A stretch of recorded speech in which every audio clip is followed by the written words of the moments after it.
Assalamualaikum warahmatullahi wabarakatuh.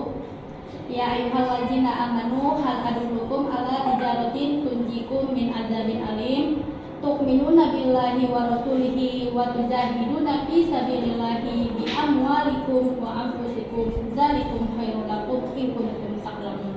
Shadaqallahul azim. Perkenalkan, nama saya Wilda Sri Munawwaroh Harahap. Saya dari Universitas Muslim Nusantara, Fakultas Ekonomi, Program Studi Akuntansi. Pada kesempatan kali ini, saya akan menjelaskan pernyataan diri dosen dalam unjuk kerja Tridharma Perguruan Tinggi PDD UKT-PT di bidang pengajaran. Di Universitas Muslim Nusantara Al-Wasliyah, saya dari tahun 2019. Dan pada semester ini, saya mengampu beberapa mata kuliah, di antaranya pemeriksaan dan penyidikan pajak, bisnis syariah, dan budgeting akuntansi. Spesialisasi saya adalah budgeting akuntansi ataupun anggaran akuntansi. Mohon izinkan saya untuk menjelaskan terkait budgeting akuntansi dengan menggunakan teknik Delivery Interaction Assessment atau DEI pada salah satu perkuliahan saya, yaitu budgeting akuntansi dengan bobot 2 SKS. Sebelum lebih dalam membahas metode pembelajaran saya akan menjelaskan terkait mata kuliah saya, yaitu budgeting akuntansi. Di sini saya akan menjelaskan apa sih budgeting akuntansi itu. Budgeting akuntansi adalah salah satu bidang akuntansi yang terkait dengan perencanaan pengeluaran perusahaan yang kemudian bertujuan membandingkan dengan pengeluaran yang sebenarnya ataupun aktual. Selain itu, budgeting akuntansi bisa juga didefinisikan adalah salah satu bagian dari proses keuangan yang tidak bisa kita lewatkan, terutama dalam mengatur dan mengelola keuangan perusahaan. Mata kuliah yang saya bawakan yaitu budgeting akuntansi. Ada 14 capaian mata kuliah. Yang pertama, mahasiswa harus mampu dan memahami konsep penganggaran. Yang kedua, mahasiswa harus mampu dan memahami anggaran penjualan. Yang ketiga, mahasiswa harus mampu dan memahami anggaran produksi. Yang keempat, mahasiswa harus mampu dan memahami anggaran biaya produksi. Yang kelima, mahasiswa harus mampu dan memahami anggaran beban operasi. Yang keenam, mahasiswa harus mampu dan memahami anggaran laba rugi. Yang ketujuh, mahasiswa harus mampu dan memahami anggaran kas. Di pertemuan ke-8, mahasiswa akan mengadakan ujian tengah semester ataupun yang dinamakan UTS. Dan yang ke-9, mahasiswa harus mampu dan memahami anggaran neraca. Dan yang ke-10, mahasiswa harus mampu dan memahami penganggaran modal. Yang ke-11, mahasiswa harus mampu dan memahami lanjutan penganggaran modal. Dan yang selanjutnya, mahasiswa harus mampu dan memahami anggaran pada perusahaan jasa. Dan yang terakhir, mahasiswa harus mampu dan memahami anggaran pada perusahaan dagang. Di pertemuan terakhir dan di pertemuan ke-14, mahasiswa itu adalah ujian akhir semester atau yang dinamakan adalah UAS. Ini yang akan saya sampaikan. Salah satu hal yang terpenting bagi saya adalah yang pertama, strategi dalam penyampaian perkuliahan saya ataupun delivery perkuliahan saya mengajar. Seperti pada umumnya saya mengajar kepada mahasiswa terkait materi pembelajaran saya saat itu dengan model ceramah, didukung dengan sistem yang menggunakan infocus dan alat hubung internet sebagai media pembelajaran kami untuk menunjang pemahaman dan memudahkan mahasiswa dalam proses belajar mengajar. Proses belajar mengajar serta dilanjutkan memberikan studi kasus pada proyek yang ada di luar kelas dan contoh-contoh pemahaman mahasiswa. Hal ini saya lakukan untuk memicu keingintahuan mahasiswa agar mencari pengetahuan di luar. Tidak hanya yang saya sampaikan saja. Jadi mahasiswa itu lebih paham dan mengetahui di bidang pembelajaran, yaitu budgeting akuntansi yang saya berikan. Mereka mencari di luar, contohnya mereka ke perusahaan dan mereka membuat peramalan suatu anggaran. Mereka yang menyusun, misalnya mereka membuat makanan, berjenis makanan. Jadi mereka buat berapa berapa biaya anggarannya, terus mereka yang memproduksikannya, sehingga mereka tahu berapa laba yang harus mereka dapatkan. Next. Okay. Yang kedua adalah interaction. Interaction saya itu adalah saya selalu memberikan kesempatan kepada mahasiswa.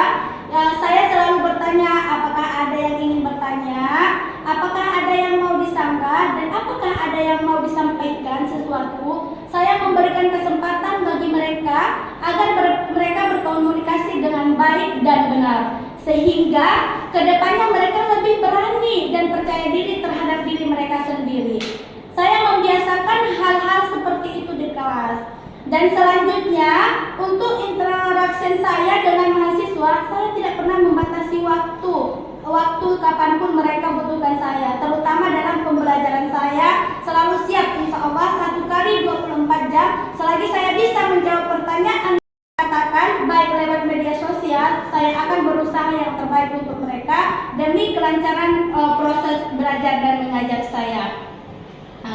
Adapun platform yang saya gunakan untuk mendukung kegiatan belajar mengajar di kelas adalah seperti sistem portal. Mereka itu harus membuka portal dulu, terus mereka absensi di situ, terus nanti semua tugas-tugas akan dikumpulkan di media platform portal tersebut.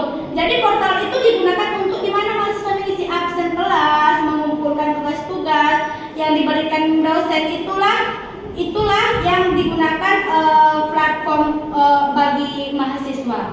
Terus adapun penilaian saya yang ketiga yaitu tentang assessment ataupun penilaiannya itu terutama dalam absensi. Saya menyarankan kepada mahasiswa agar mereka selalu hadir dalam pembelajaran saya, terutama mata kuliah budgeting akuntansi ini, karena di dalam pembelajaran ini terdapat langkah-langkah untuk menyusun laporan keuangan yang ada di perusahaan.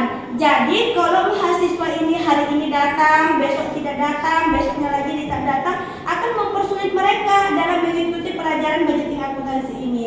Karena kan ada step by step di situ di anggaran akuntansi ini. Mereka itu minggu ini kita membahas anggaran produksi, besok anggaran penjualan. Jadi contoh soal yang pertama itu akan kami teruskan nanti. Jadi kalau mahasiswanya tidak datang pada hari ini dan selanjutnya mereka akan kewalahan, akan tetapi mereka akan bisa itu memudahkan kalau mereka bertanya dengan teman mereka. Itulah penilaian saya. Saya selalu mengatakan kepada mahasiswa agar absennya, kalaupun ada sesuatu hal yang bisa membuat mereka tidak bisa masuk ke kampus, mohonlah segera diinformasikan. Adapun kriteria penilaian saya dalam mahasiswa itu ada di kehadiran ada 10%, tugas ada 15%, kuis di 5%, ujian tengah semester ataupun UTS itu ada 30%, dan ujian akhir semester itu ada 40%. Itulah bobot yang harus mereka penuhi. Itulah kriteria penilaian saya.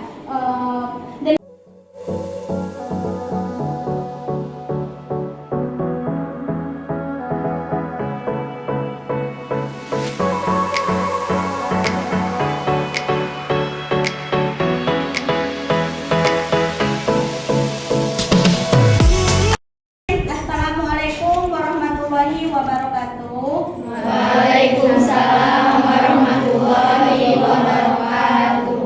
Sebelum kita memulai perkuliahan hari ini, alangkah baiknya kita berdoa terlebih dahulu menurut agama dan kepercayaan masing-masing yang dipimpin oleh Yudi.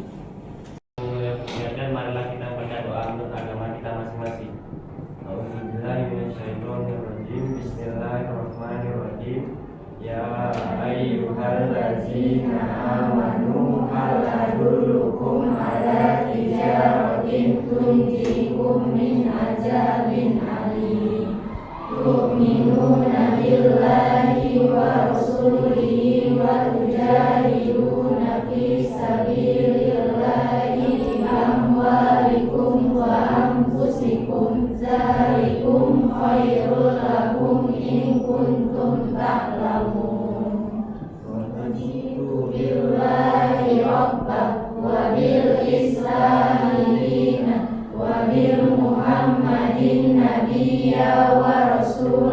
Rabbi zidni ilma warzuqni fahma wa amalan sholihan.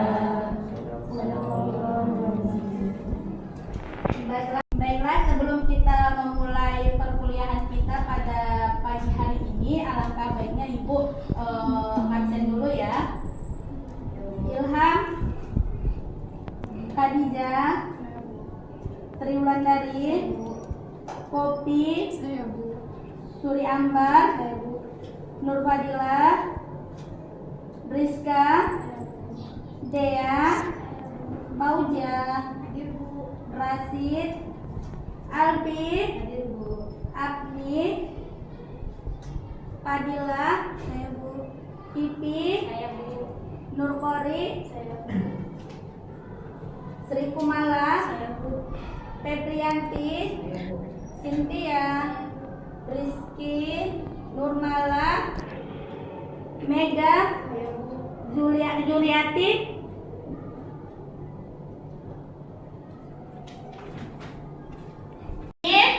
Oke, sebelumnya kalian sudah buka portal? Sudah, Bu.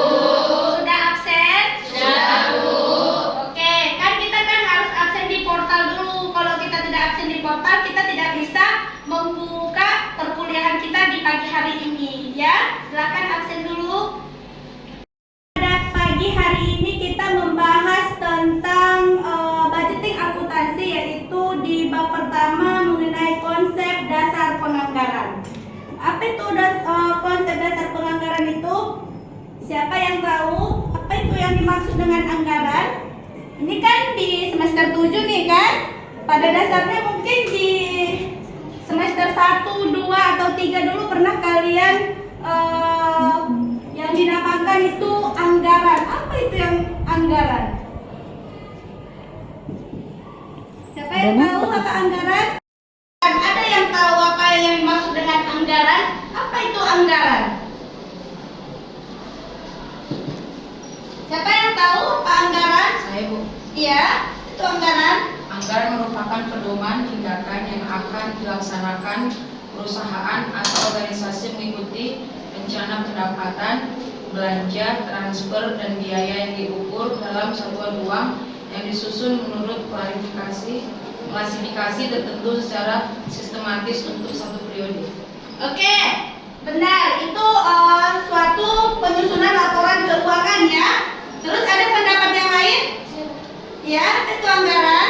Anggaran adalah rencana kuantitatif aktivitas usaha yang sebuah organisasinya pemasaran produksi dan keuangan yang mengidentifikasi sumber daya dan komitmen yang dibutuhkan untuk memenuhi hasil organisasi selama periode yang dianggarkan. Oke, benar. Itu semua pengertian dari anggaran. Anggaran itu adalah dalam pengelolaan perusahaan, manajemen, penempatan ataupun tujuan goals dan sasaran atau objectives, dan kemudian membuat rencana kegiatan untuk mencapai tujuan dan sasaran. Apa itu tujuan dari sasaran anggaran? Ada yang tahu apa itu tujuan dan sasarannya? Di dalam perusahaan, tujuan dari anggaran itu adalah untuk membuat laporan keuangan per periode.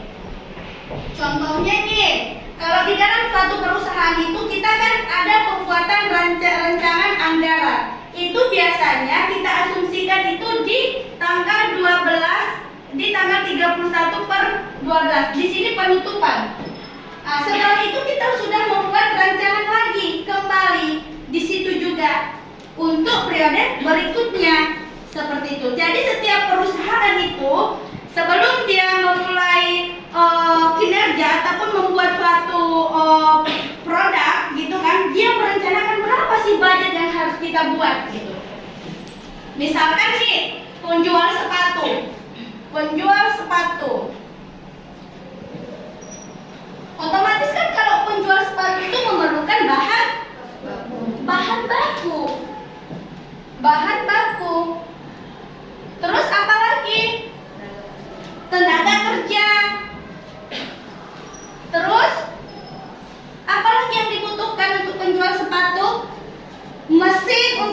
menjahit. Mesin untuk menjahit. Terus selanjutnya apa lagi? Bahan baku, tenaga kerja, mesin. Apa lagi yang dibutuhkan? Biaya operasional. Jadi inilah yang dibutuhkan untuk membuat satu jenis sepatu. Jadi sebelum terjadi sepatu ini tadi, jadi perusahaan harus membuat taksiran anggaran. Taksiran anggaran ini dari beberapa. Yang pertama, dia akan menyusun yang namanya anggaran produksi. Di dalam dia menyusun anggaran produksi, ini langkah yang pertama. Udah dapat kan? Inilah dia penjualan sepatu. Itu produksinya. Itu kan? Terus yang kedua, dia nanti akan menyusun yang dinamakan anggaran penjualan. Jadi setelah anggaran penjualan itu kan tidak cukup untuk dijadikan sebagai bukti. Jadi otomatis akan dibuat lagi yang namanya laporan laba rugi. Anggaran laba rugi. Terus apa lagi? Anggaran kas. Terus anggaran perubahan modal atau yang dinamakan ekuitas. Ada yang tahu arti dari ekuitas? Apa itu Apa itu ekuitas? Anggaran perubahan modal atau ekuitas. Apa itu? Ayo, ini dia. Apa itu dia? Ekuitas. Dia yang ini. Apa ekuitas?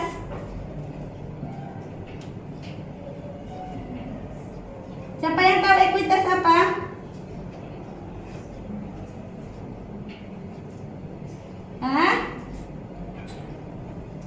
Nothing. Kita lanjutkan ya. Terus tujuan selanjutnya untuk menyediakan rencana rincian mengenai aktivitas dengan maksud mengurangi ketidakpastian dan memberikan pengarahan yang jelas bagi individu dan kelompok dalam upaya mencapai tujuan perusahaan. Jadi jelas dia, kalau udah jelas dia semuanya, tercapailah dia yang namanya laba, ya kan? Kalau produksinya bagus, penjualannya juga oke, sesuai, berarti laba yang dihasilkan. Otomatis kita sebagai pengusaha sepatu puas dong terhadap itu, gitu ya? Paham? Dengan tujuan dari penyusunan anggaran? Atau ada pendapat yang lain dari adik-adik semua? Penyusunan anggaran itu apa? Pak Irya? Iya. Jadi tujuan dari penyusunan anggaran ini adalah untuk memprediksi bagaimana penjualan di masa depan, baik mulai dari biaya produksi sampai nanti pengeluaran lainnya, sehingga dapat mencapai tingkat pendapatan yang diinginkan dan minimalkan potensi kerugian dalam bisnis, sehingga rancangan yang telah dibuat itu berjalan sesuai dengan rancangan sebelumnya. Iya, benar sekali. Kasih penjelasan. Iya. Kalau udah kita rancang, udah kita susun, udah kita sehingga dapat dia klimaksnya. Apa klimaksnya? Ya laba. Gitu. Terus ada lagi yang lain? Ada lagi jawaban yang lain? Ya, siapa namanya? Ya, Yemira. Apa lagi? Jadi menurut saya tujuan penyusunan anggaran itu untuk menyediakan informasi kepada pihak manajemen yang digunakan untuk tim manajemennya ini nanti untuk mengambil keputusan di masa yang akan datang. Iya, benar juga. Otomatis kita harus mempelajari klarifikasi anggaran. Jadi di sini klarifikasi anggaran ada yang beberapa ibu puan, yaitu ada 3, yaitu berdasarkan ruang lingkup. Itu yang perlu. Yang pertama ya. Yang kedua, fleksibilitas. Apa itu fleksibilitasnya? Cocok apa tidak produk ini dipasarkan? Sesuai atau tidak keinginan pasar? Kalau tidak sesuai dengan keinginan pasar, untuk apa itu dibuat gitu? Jadi nanti itu yang fleksibilitinya ya. Yang ketiga adalah jangka waktu. jangka waktu ini ketahanannya. Contohnya kalau kita memproduksikan makanan otomatis tapi tadi kalau kita memproduksikan sepatu otomatis jangka waktunya banyak panjang. Itu ya klarifikasi anggaran. Oke, kita lanjutkan. Wah, itu dia yang sangat mempengaruhi penyusunan anggaran. Dia sangat mempengaruhi baik dari dalam maupun dari luar. Oke, kita lanjutkan ya. Ini dia penjelasan faktor internal dan faktor eksternalnya. Mungkin bisa disalin aja nanti ya. Ini dia ya, keadaan besar ekonomi. Ini ada beberapa, ini yang perlu yang harus Ibu sampaikan ya. Ada beberapa prinsip penyusunan anggaran. Mana tahu kalian nanti jadi pengusaha atau untuk membuat produk-produk ya kan, apalagi zaman sekarang ini kan kita harus pesaing itu banyak sekali di luar, jadi kita harus kumpul dong. Apa sih? Ini dia prinsip penyusunan anggaran. Yang pertama itu adalah manajemen komitmen, yang kedua organisasional adaptasi, terus responsibility, accounting, goal orientation, full communication. Ya, itu nanti ada penjelasannya di slide berikutnya, ya. Ini dia, ada di sini. Oke, udah mungkin buka ya. Produksi dan lain-lain, maka ketidakterlaksanaannya dengan baik. Kegiatan-kegiatan tergantung pada ketepatan estimasi tersebut. Apa itu?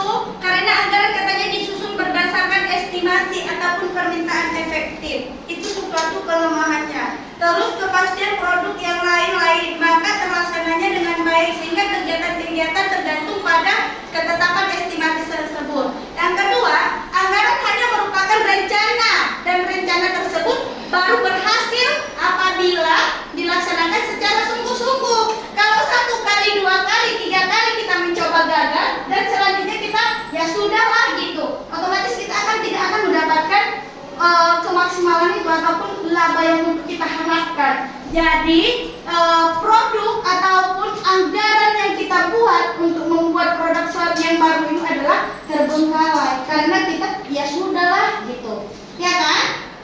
Oke, kita lanjutkan. Itu kelemahan dan keunggulannya.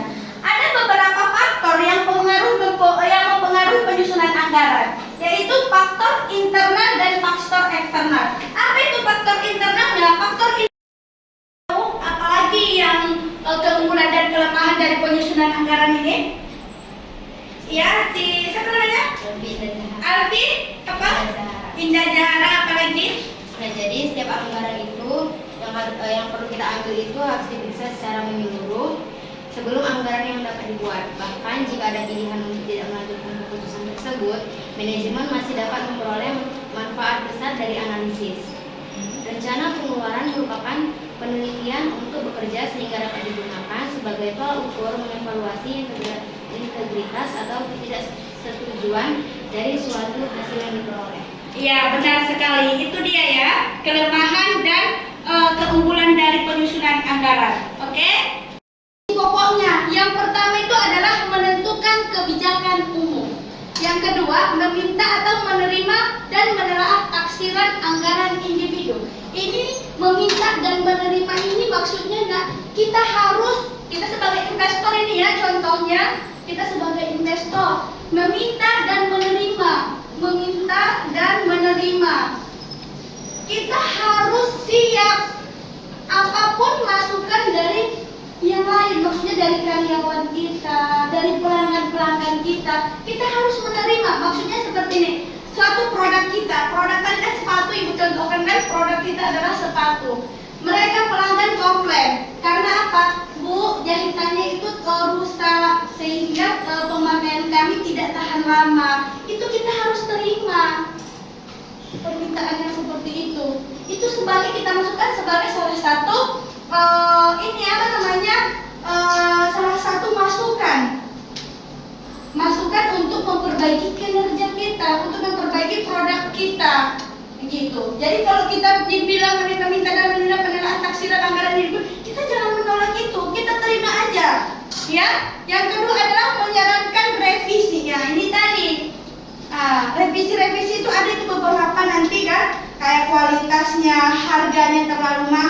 karena udah kita oper ke sana, mereka menjualnya lebih mahal lagi sehingga produk kita nanti tidak berjalan dengan maksimal. Terus nomor 4, menyetujui anggaran yang direvisi, anggaran dan revisi anggaran. Kita harus menerima itu. Ya, selanjutnya menerima dan menganalisis laporan anggaran. Itulah nanti yang dinamakan tutup buku di dalam perusahaan. Kita harus bisa nanti, ya. Dan yang selanjutnya, karakteristiknya, apa itu prinsipnya, apa kegunaannya. Di sini Ibu mau menanyakan, bukan menanyakan, memastikan apa hubungan budgeting dengan accounting. Karena kan kita mempelajari nih, budget kita pelajari, budgeting, terus accounting. Apa pengertian budget? Budget tadi adalah suatu anggaran yang diramalkan ataupun yang disusun. Kita harus ramalkan dulu kira-kira apa saja, terus baru kita susun. Sementara accounting apa? Apa accounting? Adalah suatu proses pencatatan, penyusunan, penganalisaan suatu laporan keuangan dalam perusahaan dalam suatu periode tertentu. Harus ada jangka waktunya. Nggak bisa kita buat accounting itu 1 hari, tidak bisa. Harus ada dalam periode tertentu, maksimal dia itu 1 tahun. Makanya pertinggal 31 Desember ada penutupan buku. Nah, tapi ini dia. Accounting adalah menyediakan data historis untuk tujuan analisis dan menyusun rencana anggaran. Komponen budgeting dinyatakan secara finansial disusun dalam format accounting. Accounting menyediakan data aktual yang digunakan untuk evaluasi.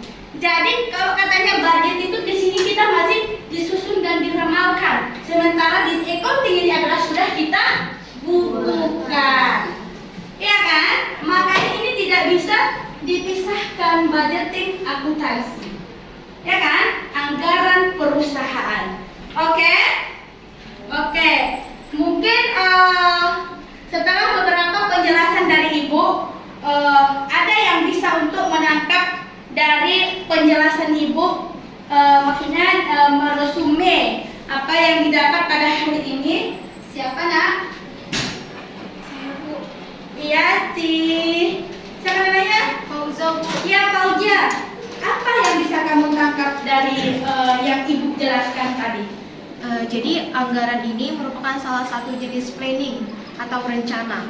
Jadi anggaran merupakan rencana tertulis mengenai kegiatan suatu organisasi Bu atau perusahaan yang dinyatakan secara kuantitatif dalam satuan uang dalam jangka waktu tertentu.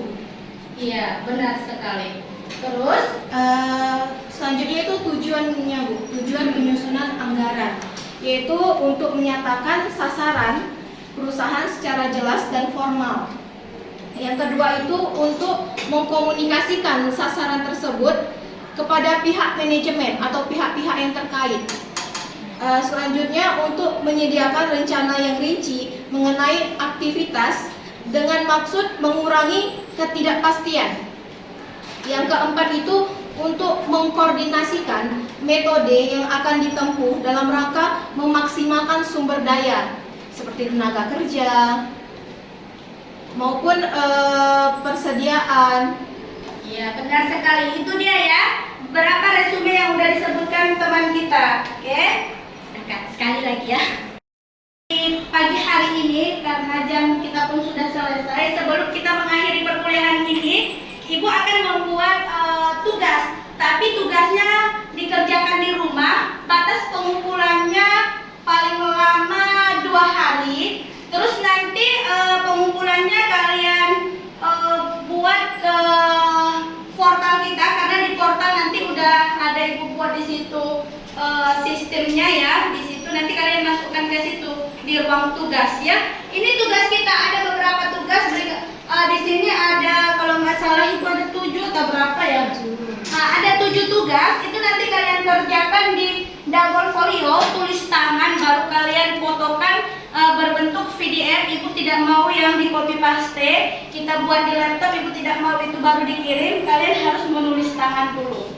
Ya, karena kalau kalian tulis tangan itu nanti otomatis kalian akan membaca. Kalian tulis, kalian salin, dan kalian baca. Sedikit banyaknya ada yang kalian hafalkan. Oke? Mungkin cukup sekian pertemuan kita di pagi hari ini. Wabillahi taufiq walhidayah, wassalamualaikum.